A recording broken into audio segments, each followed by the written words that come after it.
Hey, Rachel, what's the deal with Moxo? You mean, like, is it available over the counter? What? No, Moxo. Oh, wait, the Lava Man? Right, that guy. So Kurt Busiek mentioned that in X-Men 48, it says that in the next issue, Beast and Iceman will face the fury of Moxo the Lava Man. But they don't. They fight Mesmero and the Demi-Men. Yeah, Moxo kind of fell through the sales cracks. Or oozed, I guess, given that he's a Lava Man. How so? Well, in 1968, Marvel decided to try splitting the team for a while and have each issue focus on one or two characters. But it wasn't really selling, so they decided at the last minute in number 48 to get the band back together, but they either forgot to change the Moxo blurb, but they didn't have time before it went to press. Well, that sucks. Moxo the Lava Man is pretty much the greatest name ever. Did he ever show up? Man, I don't know, but you know what? I bet Kurt Busiek does. Hey, Kurt, what happened to Moxo? I got to introduce him. 1993 or 1994 Marvel Holiday Special, I think. They asked me if I wanted to do a holiday story featuring the X-Men, and I asked, can I right a wrong? Can I overturn a years-long injustice and introduce Moxo the Lava Man? So I ended up doing a story with the modern-day Beast and Iceman getting involved in a storyline that involved them flashing back to 1968 when they met Moxo the Lava Man and taught him the meaning of Christmas. What?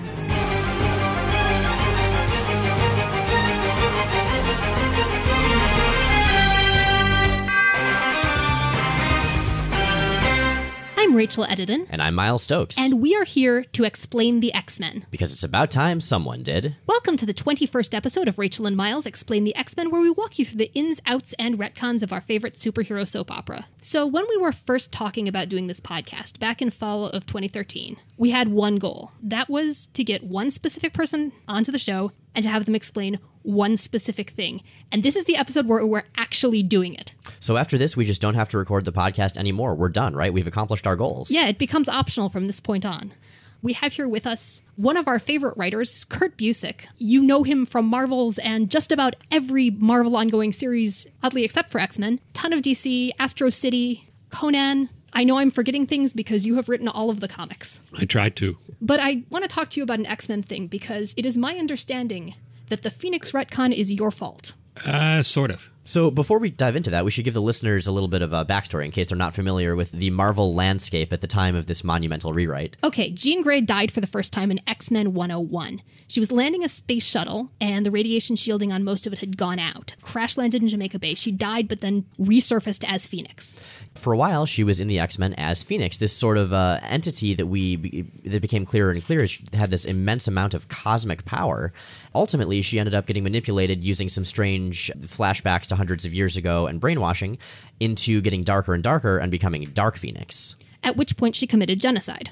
Yeah, there was a planet of sort of broccoli-looking people, and the Phoenix just sort of burned out the sun and killed them all at once, and that wasn't cool. Then she died. She sacrificed herself to keep from going Dark Phoenix again in X-Men 137 on the moon, and it's my understanding that at that point, Jim Shooter basically said that she couldn't come back, that she'd crossed a moral event horizon, and that she had to stay dead no matter what. And actually, the original plan was to just depower her and keep her alive, and you can even still read the original comic as written, but Jim Shooter, who was editing at the time, said, no, we can't do that, and it turned into one of the more effective X-Men stories ever. Fast forward to 1986. Jean Grey has been dead for 6 years at this point, which is a really long time in comics time. And, the original X-Men, they've sort of moved on. They're soundly failing at civilian life at this point. What are they doing? Well, Bobby's an accountant. Hank is trying to get back into academia. I think he ends up taking off his pants in the middle of an interview and jumping out a window, which is honestly, up there on my bucket list. Every job I've gotten, the interview's gone that way. It's worked out every time. Yeah, but you work in comics. Good point.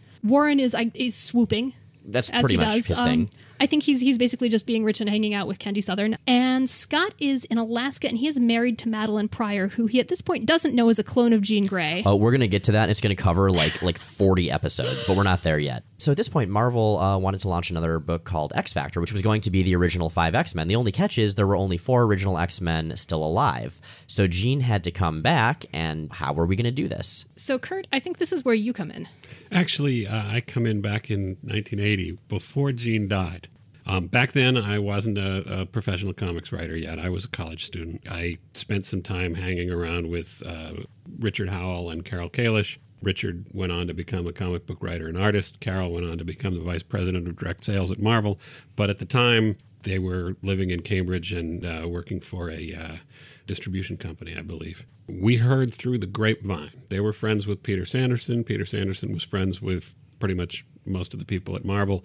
So all of this about Jean dying, we heard about it before it was published. And we thought that this was a dumb idea. Killing off one of the original X-Men when the original X-Men, those original 5 are such a great team together, just seemed like, oh, this is a bad idea. And worse, it's happening by mistake.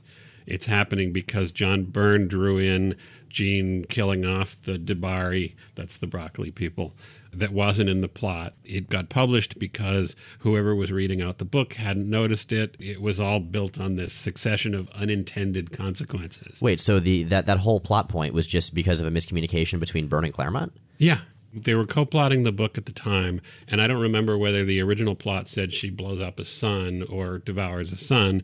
She wreaks havoc in space or whatever, but John was drawing it, and he said, okay, I'm going to cut to a planet around that sun and show these aliens who showed up for the first time in Avengers #4, and it's going to be their home planet, and oh my God. So that wasn't in the plot. That was just something John added in while he was drawing it. Okay, and then with the Mighty Marvel manner, then Claremont just had to sort of write dialogue reflecting what was already in the art at that point. Yeah. It was all happening just kind of very organically. Nobody intended to get to that particular point. They were just taking it step by step. Before the issue came out, Richard, Carol, and I spent an evening sitting around talking about what we liked about the original X-Men and how it was too bad they weren't going to exist as a group anymore.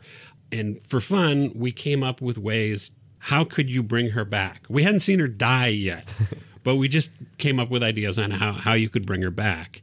My idea was the one that ultimately got published, that Phoenix had never been Jean, that Jean was still in the bottom of Jamaica Bay, and she was kind of this lens that the Phoenix entity was focused through and projecting an image of Jean. And the further away that image got from its generation point, the more distorted it got. And that was why it was turning into Dark Phoenix and getting evil and so forth. And it was that died.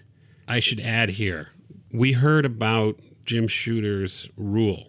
And the rule wasn't Jean can't be brought back.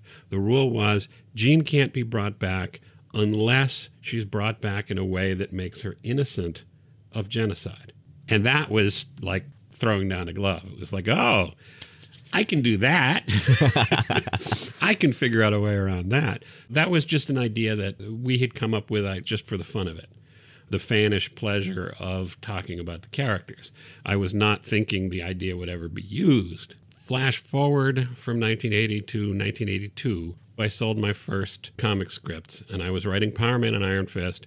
And in 1983, I went to a convention in Ithaca, New York, and I was spending time with Roger Stern and his wife Carmela. At lunch, Roger and I were talking about how much we liked the original X-Men, and Roger said, yeah, it's just a shame you can't ever have them back together again. And I said, oh, but there's a way. And he We've covered this. He said, no, you can't, because Jim has this rule. And I said, yeah, I know about Jim's rule. You want to hear how you get around it? He said, sure. So I told him my idea, and he said, oh, that's a really cool idea. And as far as I was concerned, that was the end of it. It was just a one-off conversation. Just a couple of guys talking. We both like comics. We both like those comics. What I didn't know, sometime after that, Roger was talking to John Byrne, and Roger said, oh, by the way, a guy told me a way that, you could bring Jean back. And John said, no, Jim's rule. And no, this is a way around the rule. And when John heard that Bob Layton was doing this X Factor book, and at that point the plan had been for X Factor to be the surviving original 4 X-Men plus Dazzler. That would have been a very different book. Yeah, I'm trying to imagine how that would have gone. It would have been way more fabulous. It would have been way more fabulous. So John told Bob the idea, and Bob said, hey, that's a pretty cool idea. And John and Bob went to Shooter and said, here's this idea for how we can bring Jean back. And Shooter said, well, that works. That gets her back. That fulfills my rules. She's not guilty of genocide. So, yeah, you can do that. By this time, I'm working at Marvel as the assistant editor on Marvel Age magazine. So I was in the bullpen using hot wax to paste up illustrations on a mechanical board to putting together an issue. And this guy I'd never seen before kind of oozes up to me and says, I hear I've got you to thank for the return of Jean Grey. And I said, huh? Because I didn't know it was Bob Layton. I didn't know Jean was coming back. I hadn't talked to anybody about this for 3 years. I had to get caught up on this. Bob explained what was going on. I talked to Roger that night, and he told me the part of the story I'd missed. I actually got to do an issue of Marvel Age where we interviewed John, Roger, we interviewed Bob, possibly Claremont as well. And the interviews were all done straight. And then in order to protect the spoilers, I actually put black tape over the text anytime they mentioned what the big secret was. Like redacting a government document. Exactly. So every time they gave me credit for the story, I covered it up. That reminds me, I feel vaguely like we should maybe go back to the number 7 cold open and do an unredacted version now that Corsair's return has actually been covered in the comic. Oh, right. After we bleeped Greg out as he was talking about the completely not at all how it happened thing he was telling us about. That was amazing. It involved some back alley soft drink bottling. It did, yeah. It was pretty phenomenal. I wonder if those interviews still exist. They were published in Marvel Age, but they were published redacted. Yeah. So if the text for them, unredacted, exists somewhere, Marvel could stick it in a trade paperback or something. It's some sort of historical document. You know, there's a place that actually might have it, it occurs to me. There's a blog that specifically collects unpublished Marvel material, and they've got, the one drawn page that would have been the Moxo story in the Silver Age up on that. Oh, I need to see that. And I will find it. We will link to it in the as mentioned from this episode, too. I feel like if it were going to turn up anywhere, that's probably where it would be. I would bet if it's anywhere, it's in Jim Salicrup's apartment somewhere, and it will never be seen again. Because it's under a stack of things that's under a stack of things that's behind a couple of bookshelves and so forth and so on until you get to the walkway. I like the idea of all of these things pocket dimension connecting to each other. So there's Jim Salicrup's apartment and Tom Morzkowski's filing cabinets, and he'd be like Walter Simonson's original line art. And someday, alien anthropologists are going to be digging through all this stuff and wondering how, the Gettysburg Address factors into the resurrection of Jean Grey with no distinction between fiction and reality. Oh, that continuity actually creates physical wormholes. Oh, this is getting really complex. This is good. I like this. Anyway, I have to butt in with my traditional disclaimer on this story. We started off by you saying that the resurrection was my fault. And I said, sort of. The actual truth is it was my idea, but not my fault. But it wouldn't have happened without that idea. I didn't pitch it. I didn't approve it. I didn't write it. I didn't draw it. I don't know, man. I think you're the Robert Oppenheimer of the Phoenix retcon. I now want a T-shirt that identifies me as the Robert Oppenheimer of the Phoenix retcon. That can happen. Okay. We know a guy who silk screens. So the way this turned out, Jean Grey was then a part of the Marvel Universe for just decades to come until she died once or twice more, and now she's been dead for quite a while. But we wouldn't have gotten a lot of the stories we had. We wouldn't have gotten pretty much everything that identified the first 60-something issues of X-Factor without that. That impresses the hell out of me, that we could take the Dark Phoenix saga and not compromise that story, that you found a way to still bring Jean back without taking the weight away from that. Well, back when I was in high school, we had a group of comic book fans that would have lunch together, and one of the things we would do was I had a challenge out there. You cannot kill off a character. You cannot come up with a way to kill off a character without me coming up with a way for how to bring them back. And Marvel has run with that tradition. Well, a lot of people say that the fact of death being sort of, this optional revolving door in the Marvel Universe dates to the resurrection of Jean, but Professor X came back from being dead earlier. To be fair, he was generally faking his death. Well, except that he wasn't. That he was faking his death was a retcon. He died in X-Men 43, and the intent was for him to be dead. It was one of the things they were doing to shake up the X-Men and say, this series hasn't been working. Maybe the reason it hasn't been working is they have an adult boss who tells them what to do, and if we get rid of him and they have to step up and be responsible for themselves, that'll be exciting. And apparently it didn't sell very well. So eventually, in the second to last issue of the series, they decided we're going to bring him back. And the way they were going to bring him back was have him show up and say, well, I've been in the basement the whole time. I've been working on this secret plan to stop these alien invaders that we're going to take care of in about 10 pages. And this other guy who you saw once was actually pretending to be me, and he was the one who died. And that, in fact, was the inspiration for how Jean came back. Oh, no. That Phoenix, that was some other guy, and Jean was in the basement the whole time. Except in that case, it was the bottom of Jamaica Bay. And as with the Changeling, you laid the foundation for then decades of increasingly improbable Phoenix retcons. Says AVX is all on you, man. To be fair, her name is Phoenix. This is what Phoenixes do. It's kind of baked in, it's true. So we did, I think, 3 episodes on the Silver Age, right, Rachel? Yeah, we did the basic foundation stuff, we did the villains, and then we did alternate takes on the Silver Age. And when we did alternate takes on the Silver Age, we very deliberately skipped probably the really big one, specifically in anticipation of this, which was Marvels. And now after 4 months of people saying, why didn't you do Marvels? We can answer. It's because the Changeling replaced it. Wait, no. I was in the basement. We're in a basement right now, technically. What does this mean? Ideally, it means that the Pineview Alumni Association finally thinks we're dead.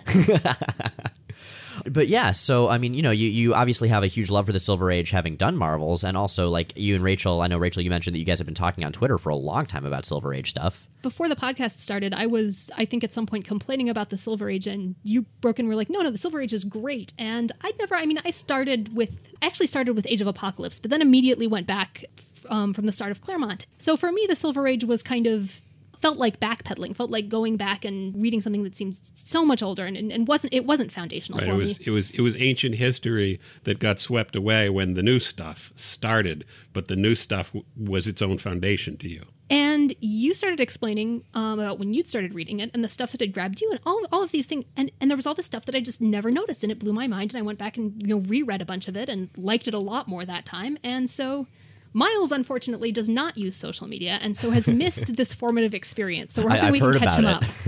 Well, in my case, I started reading the X-Men in 1974, just before Giant Size X-Men 1 in 1975. But I started reading it as back issues. I had started reading Marvel Comics by buying a couple of comics off the newsstand. One of them was an issue of Daredevil that was continued. I went looking for a comic book store because I wanted to find out more about this Daredevil character. And while I was there, I was buying back issues of stuff. And I bought X-Men 37 and 39 because 37 was at the front of a long box of comics, and the cover had the X-Men on trial for treason against Homo Superior. And I had no idea who the X-Men were, but I just thought, what a bizarre thing. Homo Superior does not sound positive. So how would heroes, these guys are obviously heroes, be on trial for treason against bad guys? The comic book cost $1. Yes, I spent $1 on X-Men back issues from the Silver Age, but it was 1974. And X-Men 37 is, to my mind, the perfect issue to start reading X-Men with, because it starts with this prologue with the Mutant Master and the Changeling. There he is again. That kind of summarizes what's been going on. And then we cut to an airliner, a commercial airliner flying from the U.S. to Europe.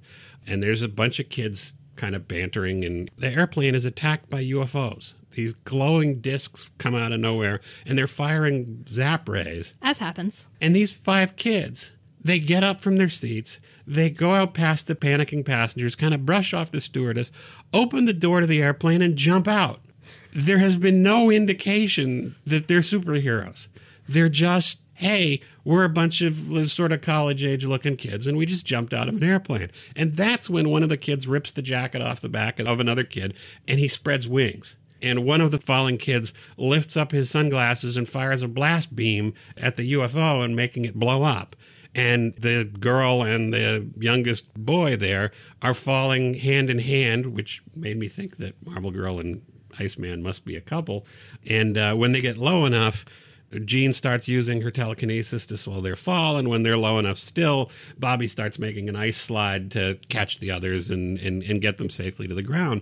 I feel like if you took that whole scene from the stewardess's point of view, you've just described exactly what we hope to accomplish with the cold opens. The stewardess is just, what? In your voice. For me, it was like reading an Enid Blyton novel about ordinary kids in the English countryside going off and having adventures, and they stop pirates or something. You know, the kind of books that I loved when I was younger. And here are these just 5 ordinary-looking kids, and bam! They have superpowers and they're involved in this big old adventure thing. It hooked me really hard because I wasn't coming at it from the point of view of this is a superhero series. I was coming at it from the point of view partly of this is a kid's adventure series, and part of it from the point of view of this is a science fiction series. Both of those things were things that I was already interested in, and just I love that about the series. The original series is boarding school adventures with superpowers. That's definitely something that I don't know if I would say that it was lost, but it definitely changed severely as soon as we got out of the Silver Age. I mean, then it was, I guess, a more traditional superhero book, but more importantly, it wasn't really about these kids anymore. It wasn't really about these teenagers anymore. Well, it changed within the Silver Age, too, because when Professor X dies, they all go off in their separate directions and try to go be adults elsewhere. Yeah, but there's a sensibility to the book that grows out of it being sort of this boarding school science fiction story, that even when they split apart, Bobby and Hank are still hanging out in Greenwich Village, and they're still dating Vera and Zelda. They're still fitting their normal roles, and they're still doing this youthful comedic melodrama between each other. The point at which the series changes is when Neil Adams shows up, and all of a sudden, all of the characters, despite the fact that they're supposed to be the strangest teens of all, they all look like they're 28 years old. And they're all angry and clenched all the time. But Havoc's powers look so good. Absolutely. I mean, the Neil Adams X-Men run is classic for a reason. But what I'm pointing out is that it's just a very, very different tone from even the first issue before. And that tone, the Thomas Adams run, that translated into Claremont and Cockrum, Claremont and Byrne.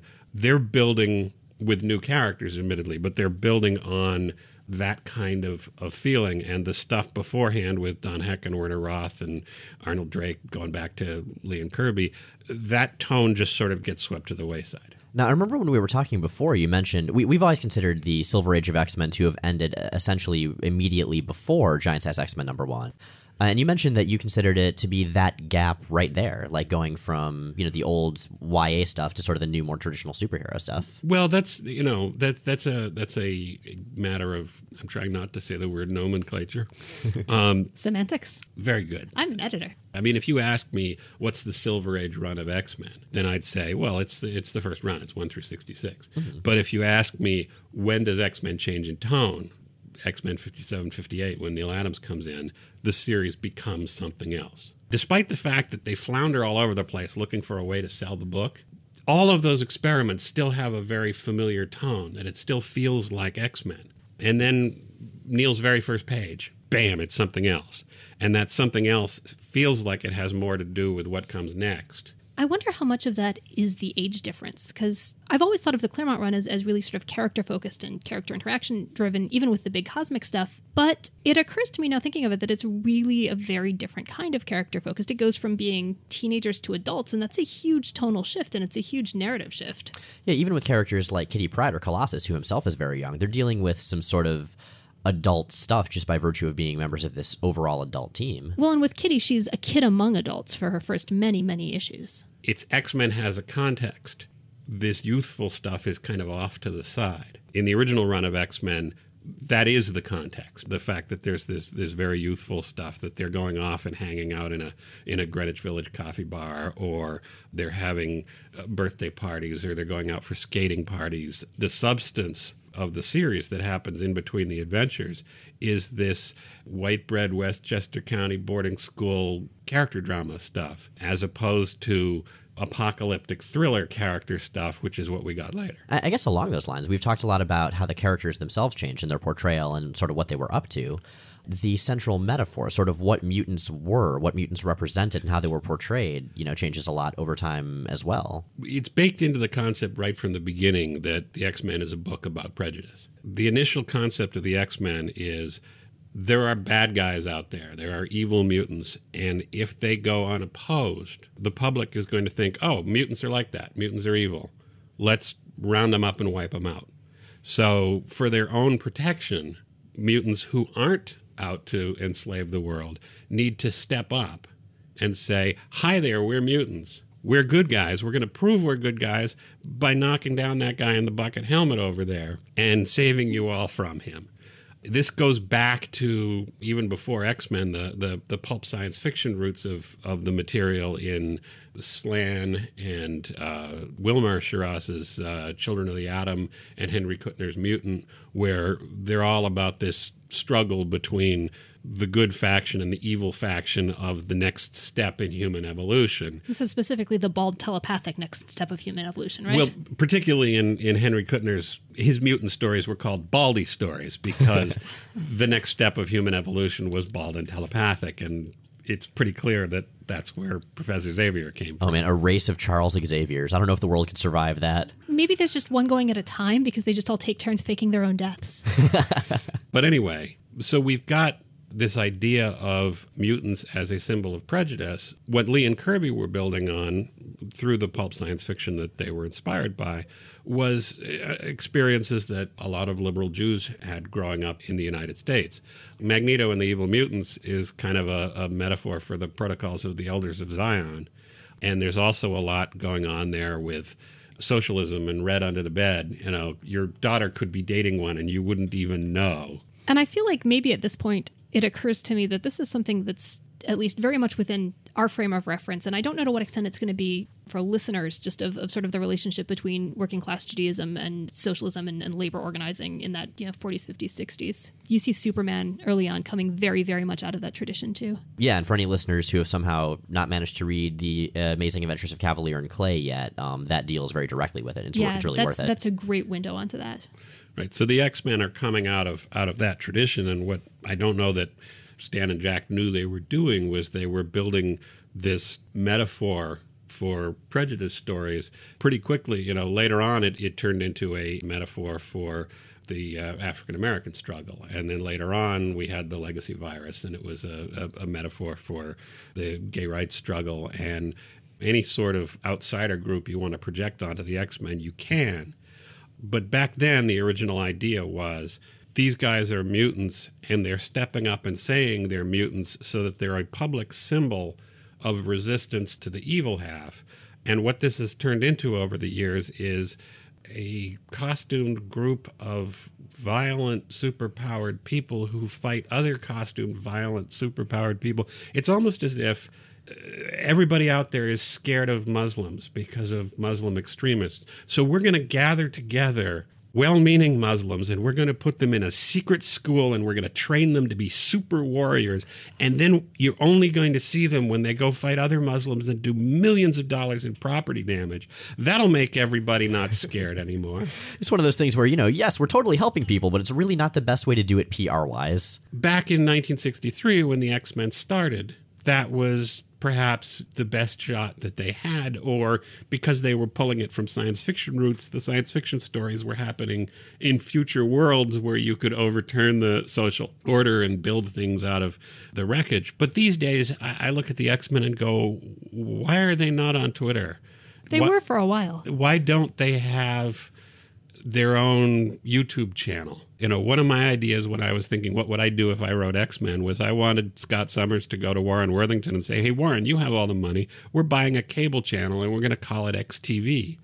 And we're going to actually do stories in which the narrative only the reader gets to see is shown to the general public. So instead of the general public only seeing the mutants as people who show up and get into fights and knock buildings down, we're going to explore the why of it. We're going to profile mutants who are willing to step forward and show you what their very ordinary life is like. So you don't get the idea that Professor Xavier's dream of peaceful coexistence between mutants and humans involves dressing up in spandex and training to be a super warrior. That if you're learning how to cope with your mutant powers, you can go become an accountant or a college professor or a fashion model or whatever. I feel like what you've just described is my perennial frustration with writers who don't know how to tell interesting stories about Cypher.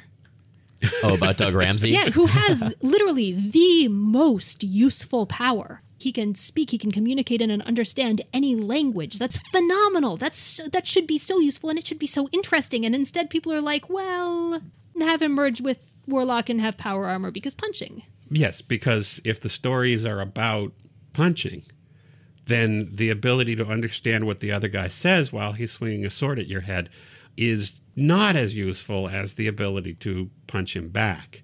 But the X-Men story shouldn't be only about punching. They're an advocacy group. From the very beginning, they have a symbolic role to play, and that role is to say, look, we are different from those other guys. So they need to say and do things that are different from those other guys, that aren't just punching. So if you can pick point in the Silver Age to diverge, to push it in that direction, where would you put that split?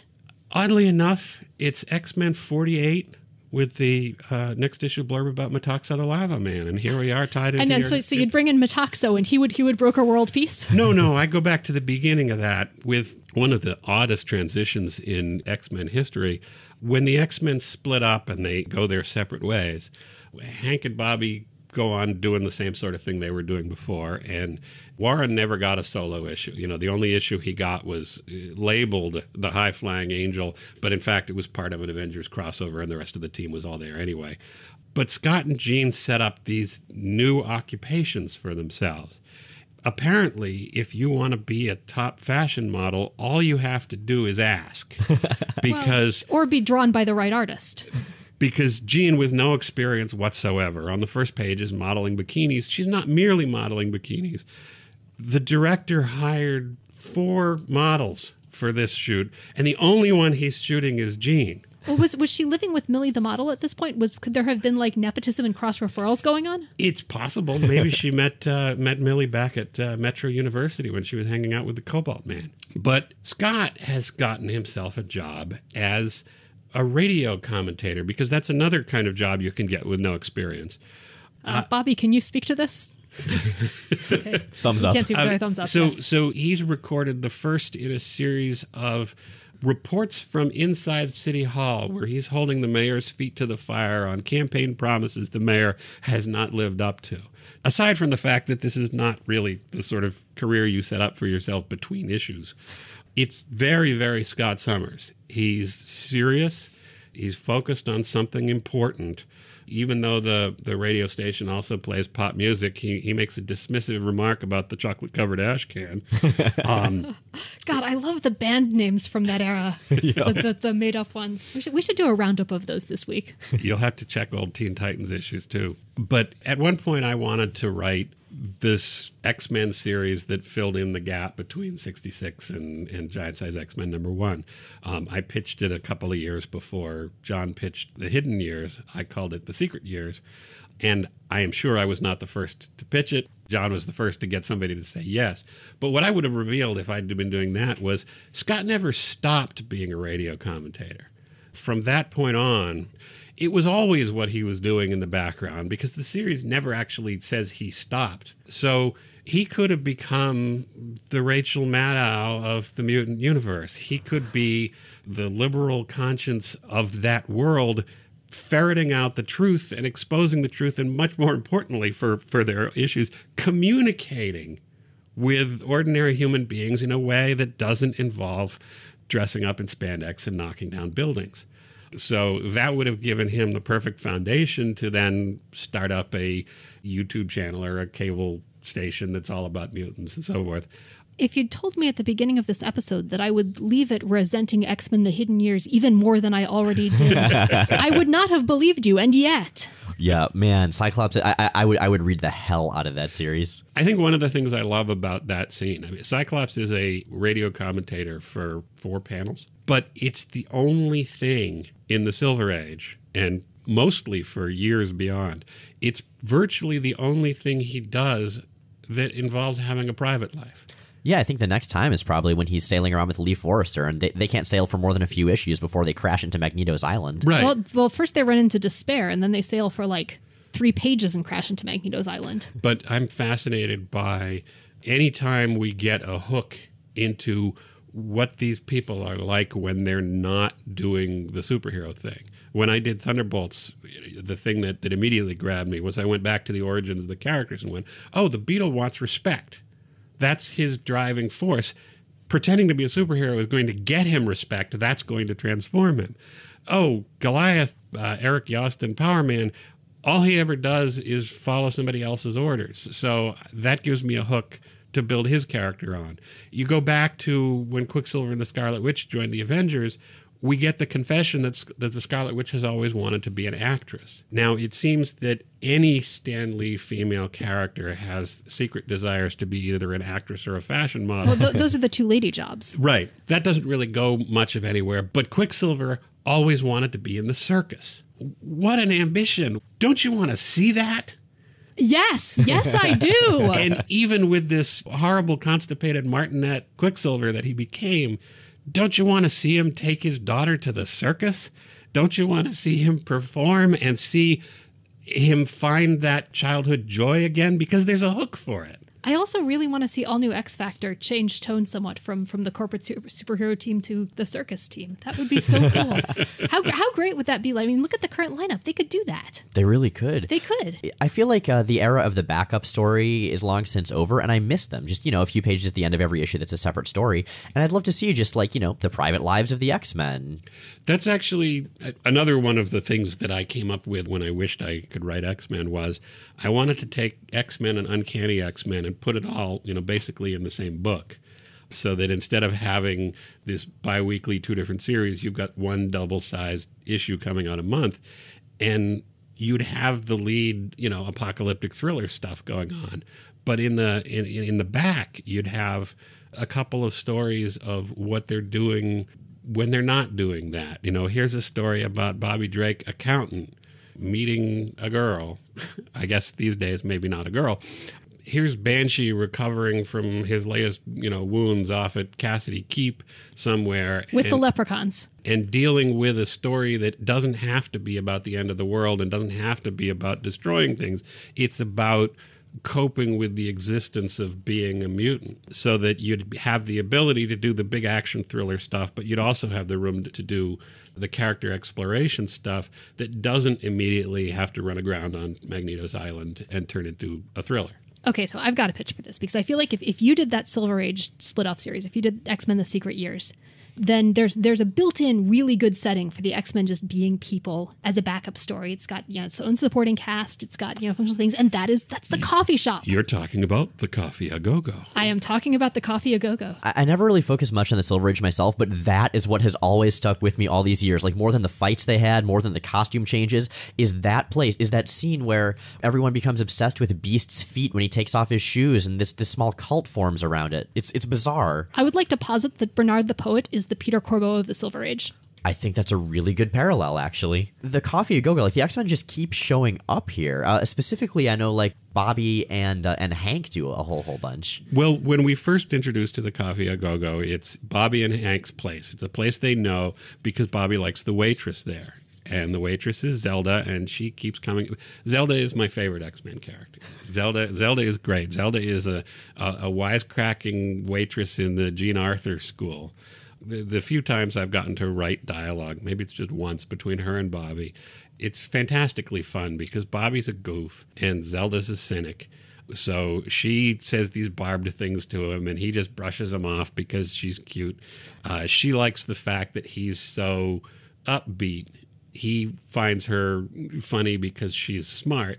There's this great couple. But whenever we needed to see the X-Men go off and have their own lives, Warren would go on vacation somewhere and Scott would stay at the school and think sad thought balloons about Jean.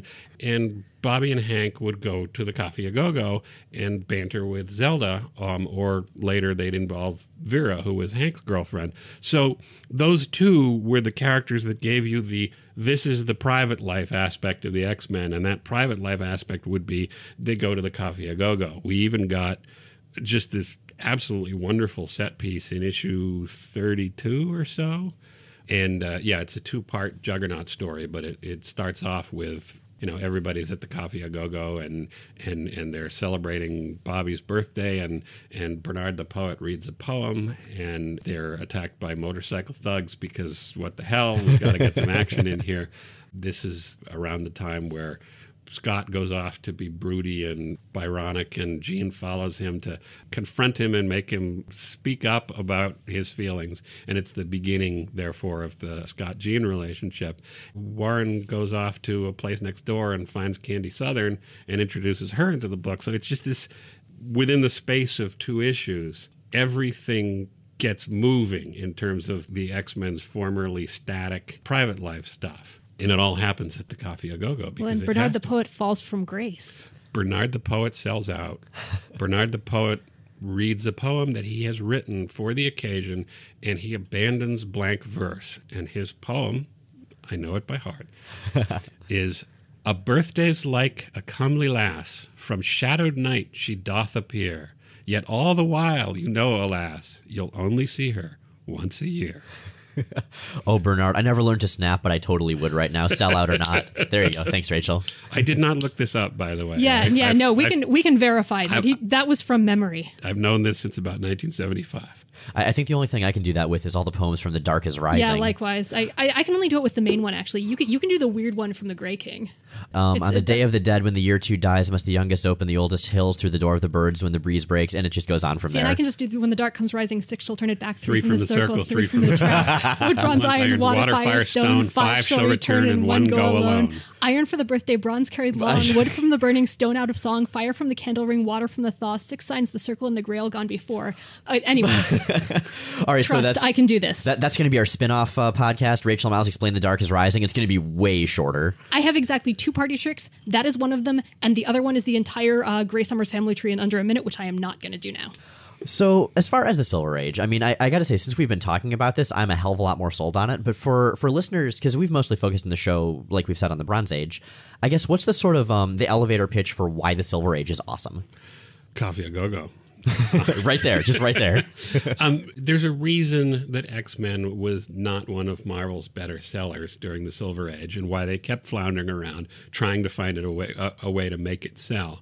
The big adventure stuff is often fairly weak. There are some very cool stories. There's the first Juggernaut story, the first Sentinel story, the climax of the Factor 3 story, which is where I came in, the Jim Steranko story with Magneto and Lorna Dane. But these are generally high points that in between they fight, the Mahayogi and Grotesque the Subhuman. And fail to fight Moxo. These are not names to conjure with. But what's going on in between all of that stuff, you've got your big moments. You've got 15 or so issues that are plotted and at least laid out, if not fully drawn, by Jack Kirby. You've got Neil Adams at the other end. You've got various high points in between. But what keeps the thread going is this engaging boarding school comedy character interaction, and there isn't anything else in Marvel Comics, certainly, that's like that has that flavor. So our first question is from Holly Najafali on Twitter, who asks, what's the one Silver Age storyline you can constantly go back to without getting bored? That assumes that there are stories like that, and in fact, it assumes that there's one. Honestly, if I have to pick one, I'm going to pick the Coffee a Go-Go. And I don't know if I'd pick one particular story, because you're talking about the one with the barefoot beats where they draw runic faces on Hank's feet. That's also the one, I think it's that one where they get a call from Scott, and they say, oh, calling from Scott, we got to go. And Zelda says, why do you have to go? Who's Scott? And they go, oh, didn't you know he's a superpowered mutant? She goes, oh, well, ask a silly question. Then there's the one in issue 32 or wherever that is. There's the scene where they all go on a skating party and Bobby can't skate. And it's not until after everyone else has left that he ditches his clothes and skates and turns into Iceman and starts doing fantastic and gets attacked by the super adaptoid because, why not? It's that stuff. And the place that stuff is the most concentrated is Bobby's 18th birthday issue. That would be the one issue of the Silver Age X-Men that I can just go back to over and over again. I'm going to steal the next question. I'm going to ask one, and I'm going to ask Kurt, have you read X-Men First Class? Because it occurs to me, that strikes me as the recent X-Men series that's been most in that spirit. Now, are you talking First Class or Season 1, Rachel? I am talking First Class. I'm talking the Jeff Parker series. I've read pieces of it. Within the first 4 issues or so, they hit some continuity stuff that just didn't make any sense, where continuity from late in the run was being treated as if it was active early in the run. And I went, wait a minute, this doesn't fit together. And my nerd self was thrown out of my audience self. I think it's actually a fully separate continuity. But I don't want a fully separate continuity. I mean, these days I might embrace a whole different continuity. But at the time, what that made me do was it made me stop reading the series regularly, and I'd read it off. If there was a backup story by Colleen Coover, then bam, I'd get that issue because those were all adorable. What Jeff and his various cohorts did on that book I haven't read it all, but it did very much have that spirit. Okay, so we have one more question. This is from Bill on Twitter. And Bill asks, would you consider writing an Untold Tales of X-Men featuring the Silver Age team like you did with Spider-Man? What are the types of storylines you would want to focus on if you did? Well, I think I've mentioned some of the storylines, or at least setups, that I would have done with a book like that if they'd gone for it when I pitched it. These days, the answer is no, I wouldn't do it. And the reason is because I want to concentrate as much as I can on stuff that I create myself and stuff that I control and own myself.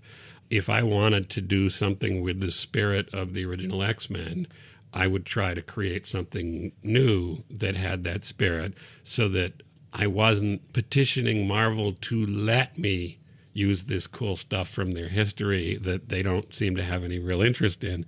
Instead, what I'd do is I'd build something in which I didn't have to get anybody's permission. I didn't have to convince anybody that the material was worth using, because it would be the foundation of something new. And actually, speaking of that, what books do you have coming out right now? I know there's Tooth and Claw, which is going to be starting in November. And is Astro City currently ongoing? Astro City is currently ongoing. Let's see, I think issue 14 just came out. That's 14 of the new series. It's something like issue 73 overall. But those are the two current books I've got coming out. Astro City from Vertigo, and Tooth and Claw starts up in 3 months or so from Image. And there's other stuff I'm working on, but it's not yet scheduled, not yet announced. So it's not time to reveal it. Well, I think that's all the time we have for today. But Kurt, thank you so much for being on the show. It's been a pleasure to have you on. My pleasure. Yes. So Rachel and Miles Explain the X-Men is recorded in Portland, Oregon, and produced by Bobby Roberts, who's also the co-host of the awesome Welcome to That Whole Thing, which you can check out at welcometothatwholething.com. And you should also check out our website, which is at rachelandmiles.com. We have visual companion posts for every episode. Those go up on Sundays, so if you're listening from Comics Alliance, you should check back then. Articles, fan art, fact that we've been putting up lately, and all sorts of glorious glory. If you're enjoying the show, please take a minute to check out our Patreon. You can find a link from rachelandmiles.com. And man, I'm so excited because we are getting really, really close to the milestone goal that involves doing an annual zine. And I want to make zines with you again. Yeah, we did the Pete and Pete one ages ago. We did 2 Pete and Pete ones. That's right. You can find a link to that on rachelandmiles.com, and also to rate and review us on iTunes and Stitcher. New episodes air at comicsalliance.com every Thursday, and at rachelandmiles.com, iTunes, and Stitcher on Sundays. And you're going to have to bring me back, because we never talked about Marvels. This is going to be sort of the Scheherazade thing, where we keep on having that as a hook, where we have to just keep on bringing you back in. So next time, we are going to be doing a very special episode. But not that kind of very special episode. Because, well, we don't talk about our relationship very much. Specifically, we're really entertained by the idea of podcasters shipping wars, and we'd like to encourage those. So, we don't really talk about this, but we're married, and specifically, as of September 4th, we will have been married for 10 years. 10 freaking years. This is specifically Anniversary X, a friend of ours pointed out, which I think is kind of great. It absolutely is. So we are going to abuse that event by doing 2 things, one of which will be taking our first ever week off the podcast. We are going on an actual honest-to-God vacation, which I don't think we haven't done that in a lot of years. If you've been listening to the podcast, you know that Scott and Jean are kind of our couple. We've been together and known each other since we were teenagers. I'm kind of an uptight jerk. Miles comes back from the dead fairly regularly. And I'm telekinetic. And so we've decided, because we want to be sappy and romantic for once, something we normally avoid doing, that we are going to skip ahead a while to X-Men Volume 2, number 30. Specifically, the wedding of Cyclops and Jean Grey. So listen then for 1 played by Cats Laughing from Space, some truly questionable wedding guest fashion choices, and a whole lot of romance. And the nicest vows ever.